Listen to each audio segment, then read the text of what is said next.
Oh, so how you doing, Dan? I'm doing well. I'm doing well. It was a pleasure to meet you. I've seen and known your work, for many, many years, and it was nice to get acquainted at the Cowboy Museum this summer. Yeah, I felt the same way. It's like, oh, Dan Gerhartz, I know your work. I have never met you, I don't think. So we've been banging around each other for a long time. Yeah, yeah, I agree. Thank you for having me on today. Yeah, yeah. So tell me, did you enjoy the show? Was it good? It looks like you sold some things in at the Oklahoma. Yeah, That's Prix de West. You've been doing it a long time, right? I have been doing the Prix de West. It'll be next year, I believe, will be my 35th year. Oh my gosh. So, so I'm one of 35 the years. old guys. Yeah, because you're 60, right? So you Yep. started when you were 25? Uh, 35. No, yeah, 25. I must have been, yeah, no, that's, yeah, 35. It's, yes, to answer your question. You're Yeah, 25. I mean, that was right out of the gates, right? I mean, it really was. Yeah, I was showing, do you remember a gallery in Oklahoma City called the Grapevine oh Gallery with yeah, for sure.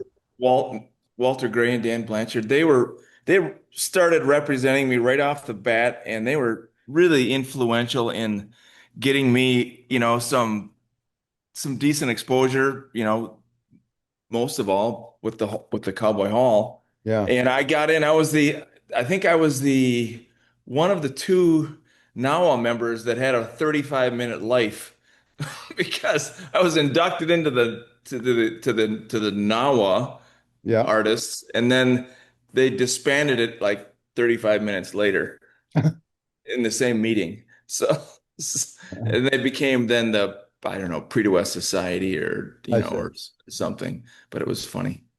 Yeah, so to get to that point, so you're 25, you get into the Prix de West, which is really young. I'm trying to think if I know any artist that has done that. Has anybody done that besides you? I I don't know. I don't know of any. I mean, there's nobody that young now for sure.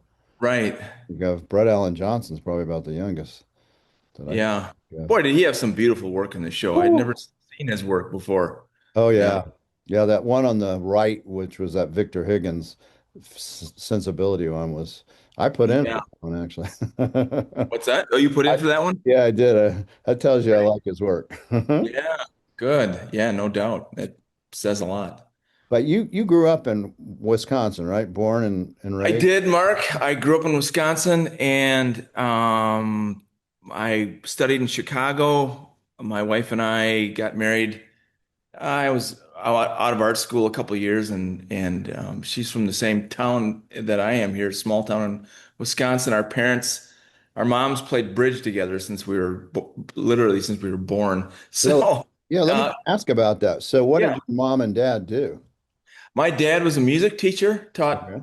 um, school kids of all ages, really, but mostly during the later years worked with elementary kids Hmm. and was a vocal. He was a baritone. He sang in a really quite accomplished a cappella group for many years. So as a kid, I was, you know, dragged to these concerts.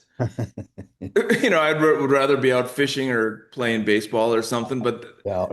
But now looking back, boy, am I glad that I've got, you know, just listening to those choral harmonies from, they did a lot of, 15th century early choral music and just some gorgeous art. The art form of those choral arrangements were really moving, and they still are. I listen to them a lot today while I'm working, and that was really meaningful. My mom was stayed at home, took Yeah. care of business there, and she was great. And my parents were really supportive.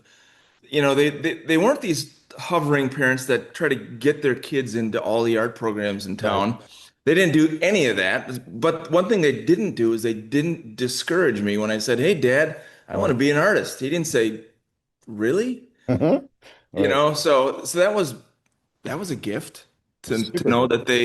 that they didn't flinch when I told them that. And um, You think So, that's because he had been able to make it as an artist himself? I mean, well, not, I mean, he was employed by the school system. He was a local public school teacher. but he's doing art. But he's doing art. Yeah, I think there's some of that. I think also they saw my passion Hmm. and they figured they didn't want to get in the way of that. I don't know what, or they just nothing again. Like my parents were great, but they were just kind of hands off. They didn't, you know, some parents, but even myself included, I think sometimes get a little too over aggressive with trying to help them and guide them and steer them. And, yeah, I want them to follow their heart, but being a businessman too, you try to pass on a little wisdom. Right.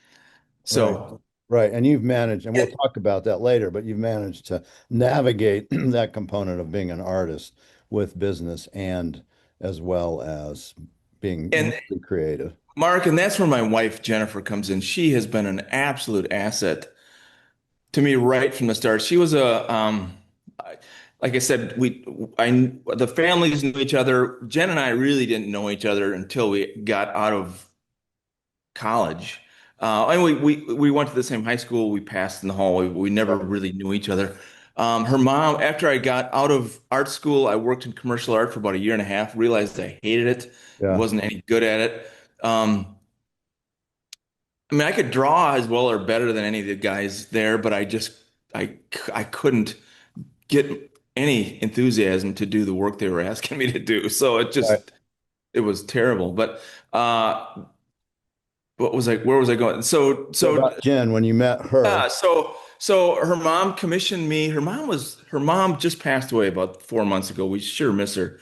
And her mom was a very supportive of the arts type woman. She was a oh, teacher herself, but very culturally minded. She loved the theater and anyway, I moved back in with my folks and started painting full time. I traveled out west, got into some galleries, and just started, subsisting at my parents' house for a while. And then Connie commissioned me to do Jennifer's portrait. We got to know it, it took a couple days, and we got to know each other. And 6 months later, we were engaged, and then we got married a little while later. But uh, you think those moms were talking all the way along? everybody thinks so, but they have denied it to the end. So. She just happened to have to get a portrait of her daughter that you had to do. Yeah, that's funny, but we laugh about it. But anyway, Jen was a physical therapist, bright Yeah. woman. Um, all the while I painted her portrait, we would just talk. She was in Florida. I wasn't looking for a long distance relationship, neither was she. But we were just very open and candid. And gosh, this gal is fun to talk to, and just so we really hit it off. We got married. Jennifer, it took us a while to have kids, and we finally did. And 5 years later, Jennifer quit her job. About that time, my income kind of matched hers, and we could navigate. And then she had an eye for she's got a great eye for she's just for art Yeah. and anything beautiful, design.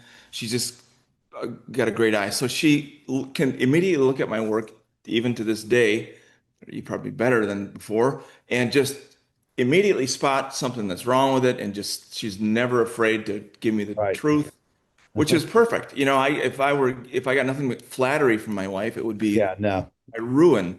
But Yeah. she was so forthright with her critique and spot on. We're working with a gal now that's helping us with some of the online stuff, and this Allie had said, "Gosh, Jennifer is so smart and so good at seeing a problem and then kind of like seeing beyond it so quickly." And anyway, Partnerships like that are very important. You know, yeah, I think they, those that get those can move forward in life at a faster clip and live a better life, honestly. I've been very blessed. Yeah. So we've over the years we've got 5 kids and we've been Oh, wow. raising. That's awesome. Yeah, so we're and they're with the last one is 16, so we're almost empty nesters at 60 now. So Yeah. And so when you grew up as a kid, you always had this gift of art, like when you were in grade school and junior high, were you winning awards like that you were the kid that was known as the class artist kind of thing? in high school, I didn't know I didn't even know anything about art at all. We were my friends and I would hunt and fish and play ball or whatever. One day it was pouring rain. My good friend said, hey, you want to do some drawing?" He had these Walter Foster books, how to draw wild Right. animals, and you know. Right. So we sat in his living room or his bedroom and just drew, and I drew a cougar or something. I went, wow, that was kind of fun. And it even looks like the thing. Right. And then I kind of kept going with it. Won an award for a drawing of a mallard that I did.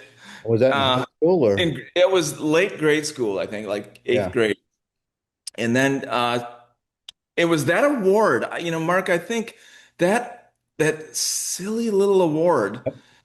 was enough to give me a kick in the pants to get to take go to the next level. Yep. And then I had a great high school art teacher. The guy was just a hoot. He was a real dry wit, kind of sarcastic, but really knew his stuff about design and good drawing and what the fundamentals were. He didn't really practice himself. As a matter of fact, I asked John, "So what kind of stuff do you like to paint, John?" And he said, "Well, how many truck drivers do you know when they get home from work go home and take their kids out for a drive?" So so he didn't do art, but he was really good at it. So I was in the art room most of high school, and then out of high school, I I kind of right at the end of my summer before I was going to start at a community college, my English teacher said to me, "Hey, my son just graduated from Chicago, great school, go down and interview." I went and talked to him, liked what I saw, got involved in Chicago. I went down there, I thought I'd be just blown away. I mean, it was a good school with a lot of talent, Right. but I thought I would be you know, just I'd be so far behind. But it turns out John really set me up well. I I flourished there. I did That was well. the Art Academy in The Chicago. American Academy of Art, it was called. It was a school that um, I don't know. Richard Schmid went there in the 60s, and Did it was a Thomas good Blackshear go to that one too? Thomas Blackshear That's went what I thought. there. He Yeah, loved it that was school. He said great. it was just Scott Burdick, yeah, Scott did too. And his yeah, wife. Nancy Sue. Rose Franzen. It was the school was really good. The teachers were good, but the nucleus of students that were there at that moment was really a blessing. We fed off of one another. We were competitive. Tim Lawson was there. Wow. So, it was a great atmosphere. We were, like I said, we were competitive. It wasn't negative competition. It was just, hey, let's just go to the Art Institute and there's Right. this massive sergeant show came through in '89 and we all would go over there and just pour over everything. And Do you think that show was instrumental? Because I know Sargent is one of your influences that you. yeah, it really was, Mark.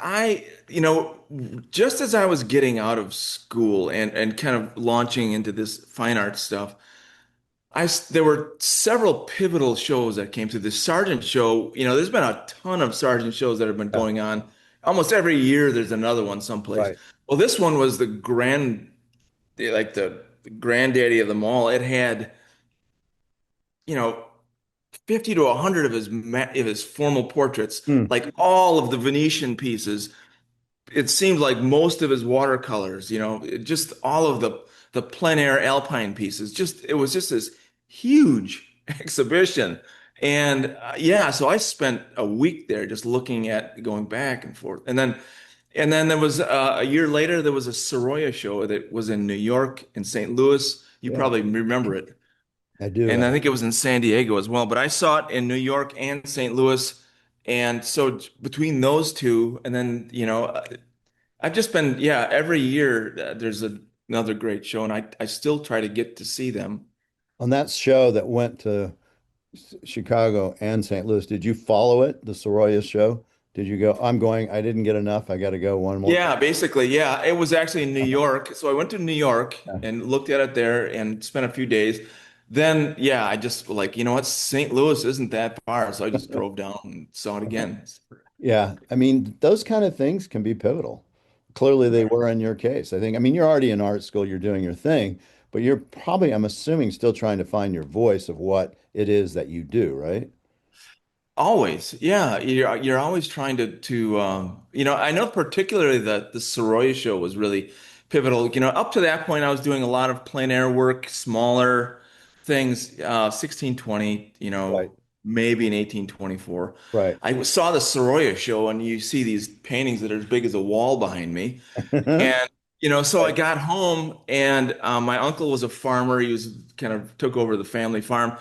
I said, Marv, what are you doing next week? I'm coming over with a canvas, and you've offered to sit. So I plopped this huge canvas down right in the literally my easel leg was in the poop trough of the dairy farm, Right. and I'm painting this painting of Uncle Marv from life, and it was a blast. And then that was just the start of me, just kind of blowing the doors open of working from life large. And that was right after the Soroya show. Yes, literally. It was probably this, within a week or a month of getting home from that, just saying like, what, this is ridiculous. What am I doing with these? Yeah. He's out there sloshing this stuff around. It was And just, this is like your early 20s time frame? yeah, yeah. And are you still in school at that point? No, I was out. I was out of school. I was out of school. I was out of commercial art. Like I said, I was only in commercial art for about 15 months. Yeah. And You recognize, hey, this is not it for me. right. I think Yeah. I it's just, so important when you recognize that to just say, that's it, let's pivot now. Because you're pivoting at 22, 23, or whatever. A lot right. easier than 40. Right. I had no commitments. I had no financial burden. I was in no relationship. I drove a 78 Cutlass that was paid for. You're So living with your folks, right, at that point too? yeah, I moved in with my folks, so it was a good situation. So Yeah. And so you, after you've done this portrait of your uncle, did that, from that point on, you said, I'm going to work bigger, I'm going to do something different? I think so. Yeah, and then I just started hiring. I was doing a lot of portraits from life, but I remember taking these same, kids that I was working with. Instead of just setting them up to do a little portrait, I dragged them out to this apple orchard in the full bloom at sunset and had a 4 foot square canvas standing there and just we'd knock it in and then the sun would go down and we'd say, well, I'm going to need you to come back tomorrow or the next day or whenever the light's right. And we just keep going at it. And Wow. So you just didn't like want to the take photographs or any of that. You said, I got to do this directly from life. early on, I didn't because I couldn't. It was the oddest thing. I was at the American Academy. We did lots of figure drawing, so I was working from life all the time. Mm. And I also took some illustration courses and commercial art courses. And then I worked in commercial art for a while. Was doing nothing but, working with photographs. And that was, I thought, fine. Then I started working with Richard again, and it was just very informal. We would just paint with him on the weekend or Is at the that palette Richard Schmidt? chisel. Yeah, Richard Schmidt. Yeah. And so I started working from life again. And then at that point it was pretty much exclusively from life. And I tried to go back to use photographs. I couldn't. Because Same. I clearly didn't have enough knowledge of what light actually did to form Mm. in working with, after I worked from life, I realized what I didn't know when I Yeah. was working with photographs. So I I worked for about 10 years pretty much exclusively from life. And Wow. that meant, dragging the big canvases out. And then over time, I think as I just started introducing a little bit more photography here and there, but I've still got a just banks and banks of studies that I've done that Mm. are in my library that I constantly refer to. So like what does light look on a pond at sunset as it rakes across this way? Well, I've got a study that I did from life that I can use to remember this nuance that Right. actually happened.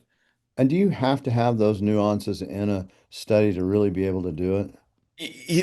I do. Yeah, there is no making up Mm. the beauty. I think I don't know if it was either John Carlson or Edgar Payne. It said in one of their books that if you're gonna paint, if you're doing a landscape and you want to put a rock in there that you don't have, if you try to fake it and put it in, people will be able to find that rock that you faked. So Mm. get out there and look at a rock. A rock. You Right. think you should be able to paint a rock. But Hard the though. it is, the sensitivity of the light as it turns around this thing and just the form, is it smooth? Is it just the fracture line on the thing. Right. You can't even make up and have it look right. It's just astounding how, you know, largely that's true. Some people would say, well, yeah, I can do it. Well, that's fine, but in my experience, if I'm going to do it right, I have to see it Yeah. from life. Yeah, and you also, I think you make these neural connections when you're in the moment doing it because you are in the moment. And it's like a memory that gets put away. And then you bring it back out, the study, and it immediately all that comes back to you. The light, the smells, the moment. You you nailed it, Mark. That's exactly it's a totally different side of the brain. Yeah, It's a response and it's not an intellectual decision. right. That's And I think your explanation was better, but yes, Yep. That's why I think it's so important, at least in my own life, to be in the moment, to make those connections so they're there and put away. And I think creative people in general do this. Some do it knowingly, and some just because they love beauty and they like to see the world through their eyes, do it just kind of automatically. right. But you clearly have that. And then but at some point you did say, okay, I do need to do some photography to be able to capture these, especially these complex images like the one behind you. You've got all these flowers in a pot and those kind of things. Well, that was done from life. Okay. That was entirely from life. And actually most of the ones behind have been that way. Sometimes it's when if it's a really late light, if Mm, the light is really fleeting, yeah, then fast. I'll do a very quick study, Yeah, uh, and then use photographs and then put it together in that way. yeah, Because it's just particularly since we've got a family, and just scheduling to say, hey, I got to be gone every day for the next, week at this time when the light is right.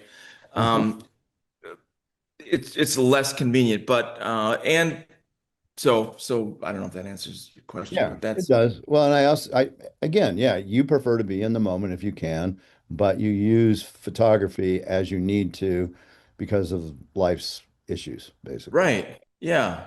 Yeah, and like I said, I've got a bank of Yeah, from life experience that's built up in there that I can refer to. And these studies are huge that I do from life. yeah. You know, And I saw you they're working on that one on your Instagram account, which was a fog, right? And you were saying it burned off, I'm done. The light, I can't yep, get that image again. I have to wait. yep, Yep. yep. And which it makes sense. I don't see paintings with fog very often, but it totally makes sense. It seems like in some respect for you, it really, and you're a figurative painter, I would say. I don't know if you call yourself that to some extent. You do beautiful landscapes, Mhm. obviously, but it's all about the light. Is Yeah, exactly. that It true? really is. Yeah, True, totally true. yeah, Yeah, to me, that's what I'm capturing. yeah, Not it's how light hits an object. yeah, And you know, to me, that's what absolutely moves my soul. When I go to a museum or see any great work of art, It can Mm, even be a black and white photograph. mm, It's the way that the light mm. um, just kisses the subject, and just wraps around it, Right. and it's hard in some spots and soft in others, and there are no words for the feeling that you get when you look at it sometimes, and it's Yeah. healing, it's beautiful, there's so much built into the creation, into the color, the line, form. I'm just blown away, Mark, Yeah. with Mm. the the I hate to say beauty because it's can sound kitschy, but just line, harmony, Yeah. rhythm. It's just it's there for a reason. It's there to inspire us, to bless us, to Right. nourish us. And you can also see it from the standpoint of the difficulty of it, right? Because you teach art as well. So, Right. I mean, you have this gift. For me, I can't look at a painting. I mean, sometimes I can. I can see things that painters didn't do or should have done maybe. But as a general rule, when I look at a painting, I really am looking at it as an aesthetic. Does it feel right? And do I get what you say, the emotion? That's what I look for in a painting, is the Right. emotion. That's the first thing I'm really interested in. But you can do both emotion and look at the mastery of the craft, right? Yeah, I guess so. I mean, that's what I've been doing for the last, 30 Yeah. years, 40. So Yeah, let's train talk myself about to that. see it. Yeah, let's talk about that because that's a whole component of your life, which I knew about. And I don't even know how I knew that you were a teacher and you do online things, but it had filtered down through the, ecosphere of art world that, oh yeah, he's a great teacher. Like Schmidt was a great teacher. And so how did that component of your life of teaching art as well come happen? How did that happen? I was asked early on to do some teaching by, I think the Scottsdale Artist School asked me to early on. I did some just there's a local museum, a regional museum here that housed the work of Karl Marr, Marr. Yep. This guy, have you seen or heard of his work, Mark? I have through you actually reading about you. Yeah, I was just there yesterday again filming about what it means and what it looks like to really study the masters and to just draw as much inspiration as we can from them. And so I was in the museum doing studies and lecturing about the collection there. And I don't know, it's a gifting, Mark. I am not particularly good at much of anything besides painting and teaching about painting. You know, A good thing. That's a big deal. it is. Do that. Right. So, I'm not, I it literally is a miraculous, Yeah. and people that learn from me and study with me say, I can't believe how well you articulate what you're thinking while you're painting constantly. Hmm. And it just Yeah, it's a flows. And flow I of don't, consciousness, I think, is what you have. pardon Literally. me, I think you have a flow of consciousness. something. Yeah. And I can't define it, Yep, but that's it's there yep. and it comes quite naturally. And I don't try to overthink it. I'm grateful I can do it, and I'm grateful it's an opportunity to share. People, the students that we do have seem to really, they keep coming back. They love it. They say that I've really helped them. So that's good Yeah. news. And so when you started that, how long ago was that you started teaching? I was in my mid to late 20s as well Wow. when I Wow. started. So So. right when you get into the Prix de West, not long after that, you start teaching. Right. As a matter of fact, it was a funny deal. I was at, I don't know if I told this to you or somebody. I demonstrated this year at the Prix de West, Hmm. and one of the first years I was in the Prix de West, they asked me to demonstrate, and they didn't tell me that I would be demonstrating 15 yards from Harley Brown, who had we were in this old auditorium Right. at the hall, and there are two stages set up, literally touching each other. I'm painting Paul Kelly, which was fun and inspiring, and Right. Harley's over here painting some girl or something. I don't know. And he has got the crowd behind me hollering and hooting, and Oh, he drew face around his belly button, and he pulls his shirt up when he's doing oh this, yeah. you know. Oh my He's got, God. and anyway, Tom Lovell comes in, he pulls up a chair, and he's sitting right next to me. Oh my Tom God. was in his 80s at the time, I Yeah. think. Tom just looks up at me. He goes, Dan, don't worry about all that nonsense over there. You're doing a great job. You know, I just, I thought, what a gift of this humble man encouraging me. I was shaking in my boots. Yeah, I can imagine. And Harley's over here, I can't tell a joke to save my life, and that's Harley's Yes, he's very good. MO. Yeah. So That's so interesting that Tom Lovell could see it and had the empathy to make sure that you just kept doing what you do. it's just such a great example of how to be. Yeah. Yeah. I think a lot of artists have that. They're very sensitive and they have empathy for others. Yeah, And I he think may you're have right. been in that position himself at one time too and understood exactly what that was like. That's a good point. He probably was. He was Yeah. darn good very early on too, wasn't Yeah. he? Yeah, no, very much. He was exceptionally gifted. And Yeah. so you start doing it early on. You're really in your mid to early tw or late 20s. And at that point, for teaching, it's got to be done in person, basically. I assume there really isn't any other option. Right. I've always my teaching methods have really not changed. Mm, And every time I teach, even if I have the same person, you know, for the eighth workshop, right, it's the same stuff. And it's the same stuff that I need to think about every time I step behind the easel. It's right, like, dribbling the basketball and make sure you make the layup. right. Don't miss the layup or the Yep, 2-footer. You know, that's what we're talking about. It's just accurate values, accurate drawing, accurate edges, and, life. accurate color. And I I don't have to go beyond that because that's what we all need to, if I can get that to somebody, then they can just take it and run with it. Yeah, And then I've got nothing more to say because that's where the artistry comes in for them, is to just take the fundamentals and then now you build it. right. And But repetitively doing it over and over and over and over again. The muscle, right.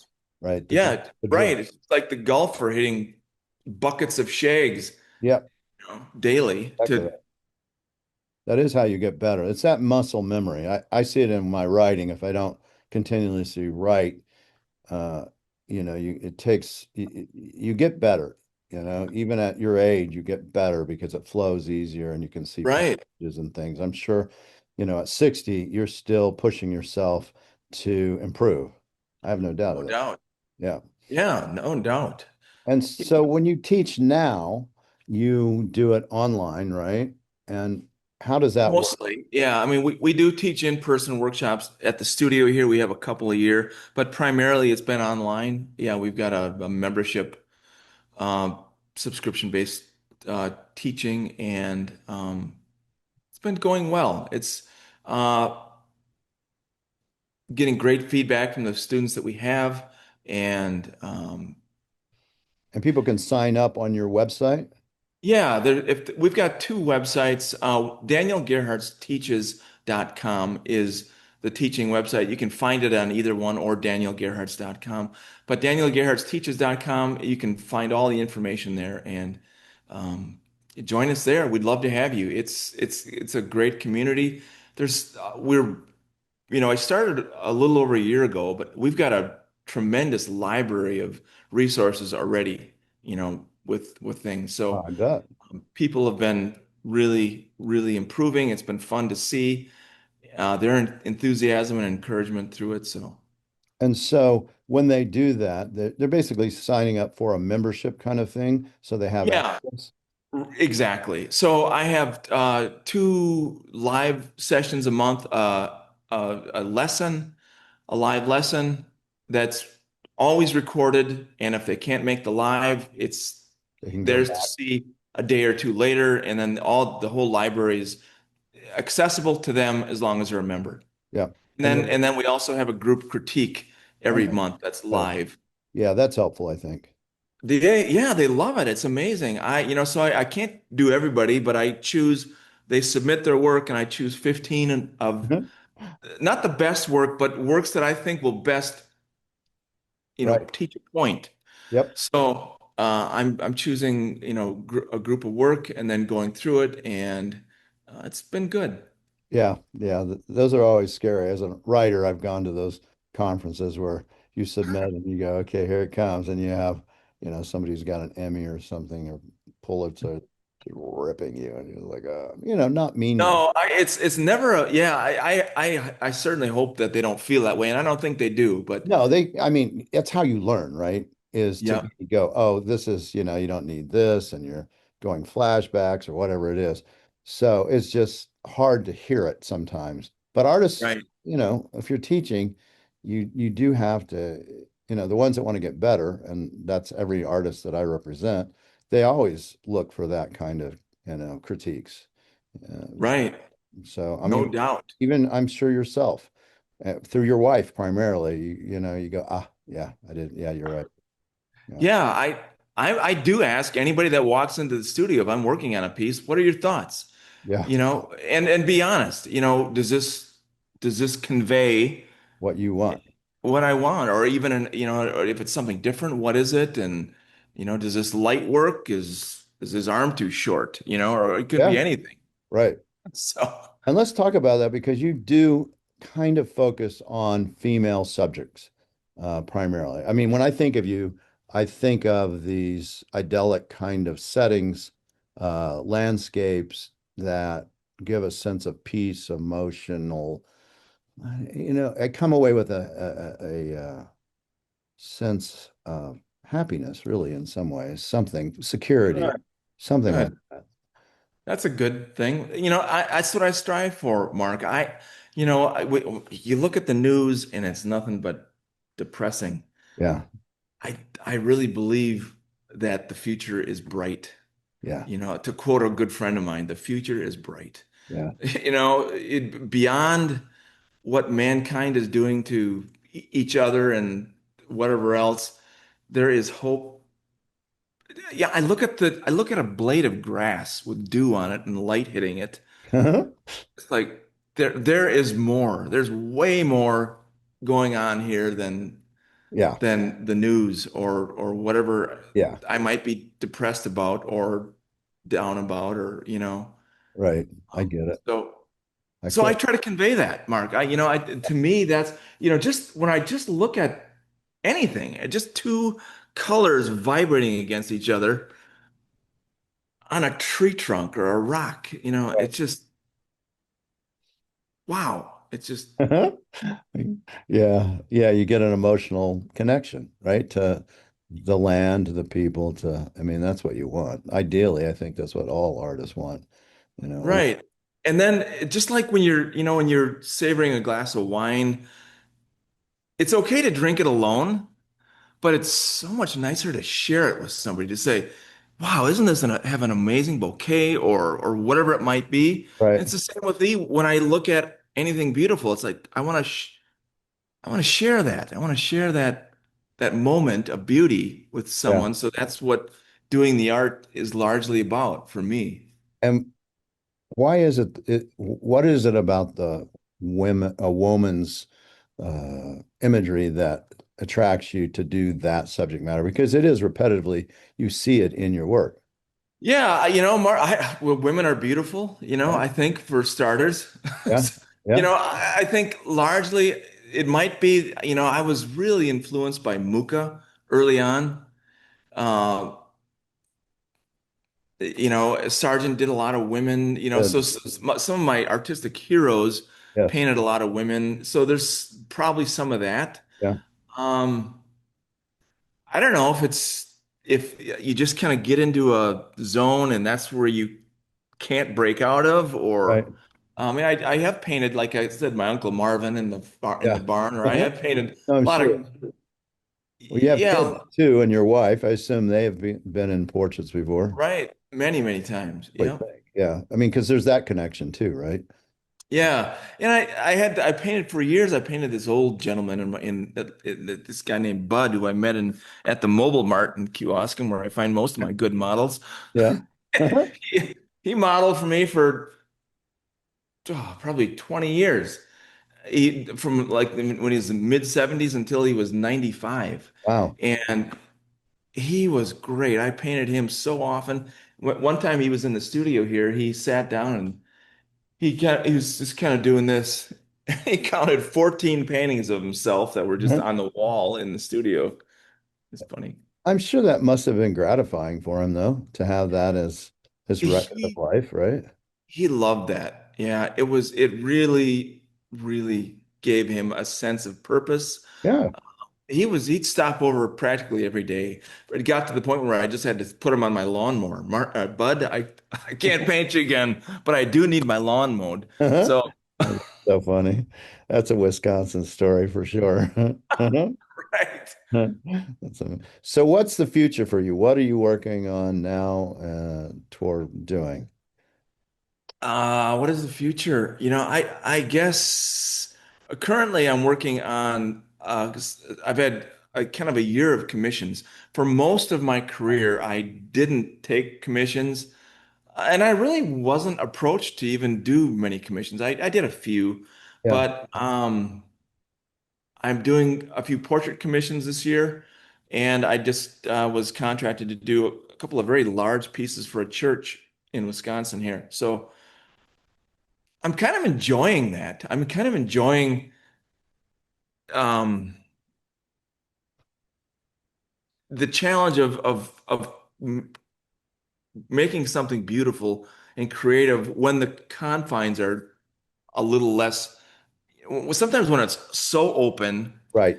you, you, I can't focus either, So Get it. so I'm Gives you enjoying that. structure.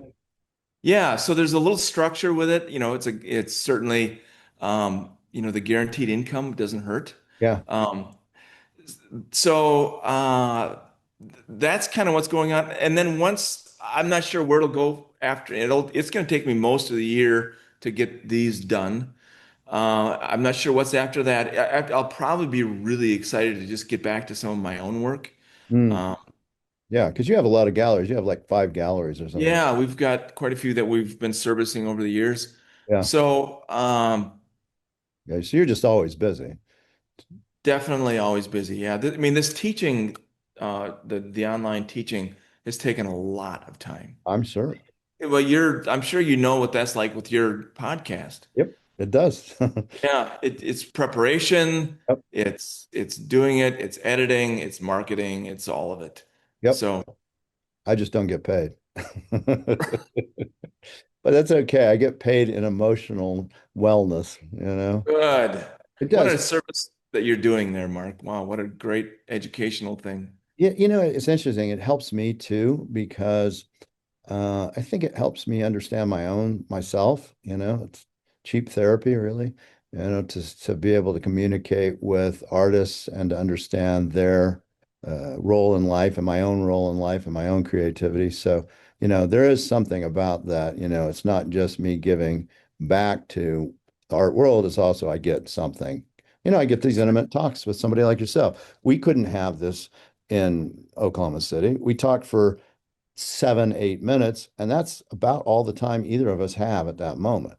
Right. So I get to visit you in your studio and find out, about your wife and how you met and all the things that go along with that. And, just learning about Sargent, that how, and how important and impactful that was. And it continues to be, I think. Yeah. It really does. Yeah. Yeah. So what do you tell a young artist as we finish up here? Who's thinking about going into art and there's all these challenges coming ahead like AI and other things. Do you have recommendations or words of wisdom? You know, the biggest, I think the biggest thing that I keep coming back to, even when I'm teaching, is paint from life as much as you possibly can. For for one, that's the most nourishing to your soul.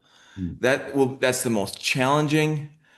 You're going to grow exponentially faster by doing so. Mm. uh, you're going to be just so much more inspired. It's hard to get inspired to stare into a computer screen at a reference image, no matter how good it is. Yeah.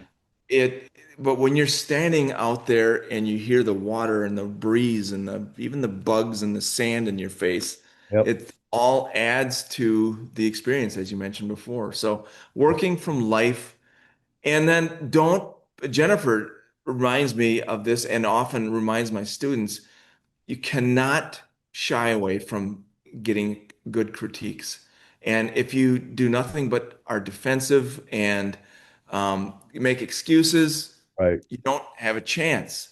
You Yeah. have to be able to take a critique and learn from it and use it as a springboard. Yeah. Yeah. So The, those are two big things. Study the masters. Whenever there is a good show that's coming through, or even travel, just if there's something that you need sensitivity on in your own work, find art and stand in front of it. mm, These images online are really quite remarkable, but not the they same. don't hold a candle to standing in front of this thing and looking at it Yeah. and seeing the dimension of the paint or the the the the tonal relationships, the tightness of the values, the as the artist has captured the light wrapping around form. Yeah. You can't fake it. You have to see it firsthand. Yeah. And I think emotionally, you miss the emotion of the artist. It's Yeah. the same, when I stand in front of a big Fritz shoulder, I'm going to get a big, different kind of hit than I am if I'm seeing it on a computer screen for sure. Yeah. And then in terms of marketing, one of the biggest things that I've found it in terms of finding somebody to represent your work is to find somebody that loves your work. Yep. That's the absolute key. Yep. They don't have to have the shiniest gallery. Yep. But they have to have clientele. They have to have an audience. Right. But they have to love your work. And if you are painting from life and studying and can take a critique and have somebody that loves your work and you know you're gonna it's gonna take a while. It's gonna take I don't know where it's gonna go. I'd love to hear your thoughts on the Mhm. gallery market. Um, but it's gonna take a while, but stick with it, and then Yep. I think what you said about finding a gallerist that loves your work is so critical because my statement has always been if I won't put it in my house, I won't put it in yours. yeah, there you go. It has to be this moves me and I want this and I love this, and then think about the economy, the economics of it later. It really comes down to, yeah, does it move you? And you don't want a gallery person, I think, that just goes, "Oh, I can sell this." You know, Right. that's Exactly. fine to have that somewhere in the conversation, but the first words should be, "I love this." That's exactly. Yeah, you're right, Mark. That's what Walt and Dan were to us early on. They loved us. They loved my work, and they sold it like crazy Yeah. early Yeah. on. Shows. I mean, when somebody comes in and you clearly are excited about what you're showing them, there's no way to fake that, right? Right. So I haven't heard an artist say that, what you just said, but I think that is exactly right. I know it. That's how I feel, very much so. Yeah, that's very good. Good. All right. Anything Good to else that we missed you want to say? You can tell them about you have Facebook and Instagram accounts too. People can find you there. Yeah, it's Daniel Gerhartz Studio on Facebook, and Gerhartz Studio is my Instagram handle. Yeah. Um, yeah, And I check. found those to be very interesting, actually, because I did go and look. Be It was really interesting for me to watch your stream of consciousness as you were painting, showing how to do the light or how to make the things go through. And these are, guttural videos that come with, you can feel your emotion, you can feel them. So anybody who's following my accounts, I would highly recommend that you follow his as well, Dan's as well, because they're very interesting. Thank you, Mark. I really appreciate Yep. the plug and the encouragement. It means a Oh, yeah. lot. Oh, You've yeah. got a Yeah. great eye and certainly you've done a super job. I'm still learning, and it's fun. Now I get to, because I've gone to your accounts and looked at how you do it, and because I have seen your paintings and met you, the next time I actually see one of your paintings in life, it will have a complete and utterly different and more emotionally grabbing response, I have no doubt. Great. Thank you. All right. I'll Hey, it's been a privilege to have the opportunity to chat with you, Mark. Same here. I can't wait to see you again at whatever next show that we'll see you. I know it'll be Prix de West probably next year. Do you have any other shows that are museum shows that you do? No, I don't have anything on the books right now, which is kind of nice to just have an open slate. Nothing in the works, which is again, like I said, for years I had shows scheduled I'm sure. annually, Yeah, I'm sure. and it's been kind of nice to have a little freedom with that. So Yep. Yeah, you have enough on your plate between commissions, between your yeah, gallery, and just teaching. I'm sure you're very active. All plenty busy. right. Thank. All Thank right, you. Mark. Thanks. We'll talk again, hopefully soon. Okay, sounds great. Thanks, Mark. All right. Thank you.